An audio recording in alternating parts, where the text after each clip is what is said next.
அவர் கேட்குறாரு, ஒரு சின்ன பேப்பரை கூட எல்லாருக்கும்னாரு. என்னடா பேப்பரை கொடுக்குறான்னு பார்த்தேன். எழுது, அதில் 4 லைனுக்குள்ளே எழுதணும், நீ என்னவாக விரும்புகிற. இங்கே படித்து முடிச்சு வெளியே வர்றதுக்குள்ளே நீ என்னவா இருக்க விரும்புகிறன்னு எழுத சொன்னால் எனக்கு வரவே மாட்டேங்குது என்னன்னு. 4 லைன் எழுதுறதுக்கு World War I, II எழுத சொன்னால் கடகடன்னு எழுதியிருப்பேன். 4 பக்கம் எழுதி முடிச்சிருப்பேன் கடகடன்னு. என்னென்ன வாழ்க்கையில் என்னவா வரணும்னு கேட்குறாங்க. எனக்கு ஒன்றுமே வரமாட்டேங்குது பாருங்கள். ஏன்னா அந்த அளவுக்கு எந்த நோக்கமும் கிடையாது வாழ்க்கையில், எந்த விருப்பமும் கிடையாது, உள்ளத்தில் எந்த லட்சியமும் கிடையாது, உள்ளத்தில் எந்த விதமான ஒரு உயர்ந்த ஒரு எண்ணமோ நோக்கமோ எய்மோ எதுவுமே இல்லை, எதுவுமே இல்லை பாருங்க. ஏன்னா கத்திரத்தில் மன மகிழ்ச்சியாக இருக்கிறது இல்லை, எல்லாத்துலேயும் மன மகிழ்ச்சியாக இருக்கிறது. ஊரை சுற்றுறதுன்னா மன மகிழ்ச்சி, அங்கே போகிறது இங்கே போகிறது, மியூசிக் வாசித்து பாட்டு பாடுறதுன்னா மன மகிழ்ச்சி. ஆனால் கத்தருக்குள்ள மன மகிழ்ச்சியாக இருக்கிறதுனா என்னன்னு தெரியாது. அப்போ என்ன ஆகிடுது, உயர்ந்த லட்சியங்களையும் நோக்கத்தையும் பெற்றுக்கொள்ளக்கூடிய ஒரு வாய்ப்பு கிடைக்க முடியாமல் போயிடுது.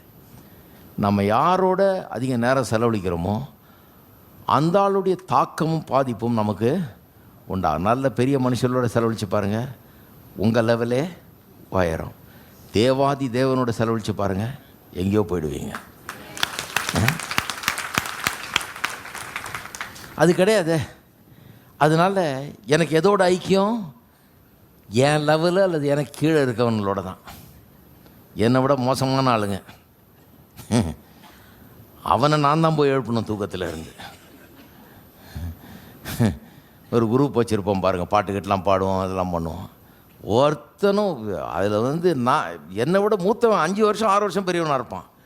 அவனை கொழுங்காக கொண்டாந்து நிற்க வச்சு கரெக்ட் டைமுக்கு வர வச்சு பாட வைக்கிறதுக்கு நான் பாடுபடுவேன். இவன் 25 26 வயசு, எனக்கு அப்போ தான் 19 வயசு. அவனை கூப்பிட்டு வந்து, வாங்கப்பா, நில்லுங்கப்பா, பாடுங்கப்பா, கலாட்டா பண்ணாதீங்கப்பா, சிரிக்காதீங்கப்பா, இதை பாடு, அது செய்யு, இங்கே பாரு அப்படின்னு சொல்கிறதுக்குள்ளே தண்ணி போய்டும் எனக்கு. எப்படி நான் உயர்றது? நான் தான் அங்கே பெரிய ஆள். இவங்களை சரிப்படுத்துறதுக்குள்ள நமக்கு சரி பாட நம்ம தான் ஆர்கனைஸ் பண்ணணும் எல்லாத்தையும். இவங்க யாரும் ஆர்கனைஸ் பண்ண மாட்டாங்க, வர்றதே பெரிய காரியம். பண்ணிட்டு எல்லாத்தையும் ரெடியா பண்ணலாமா இன்னும் பண்ண நம்ம எல்லாம் பண்ணி வச்சா அவன் வருவாங்க கரெக்டாக. எங்கே போய் சொல்கிறது பாருங்கள் இதை. அப்புறம் நான் எங்கே உருப்படுறது? ஆனால் ஒரு காரியத்தை வாழ்க்கையில் கற்றுக்கொண்ட அந்த அற்புதமான காரியம் என்ன, ஆண்டவராகிய இயேசு கிறிஸ்து. அவர் உயர்ந்தவர், அவர் சிறந்தவர், அவர் அற்புதமானவர்.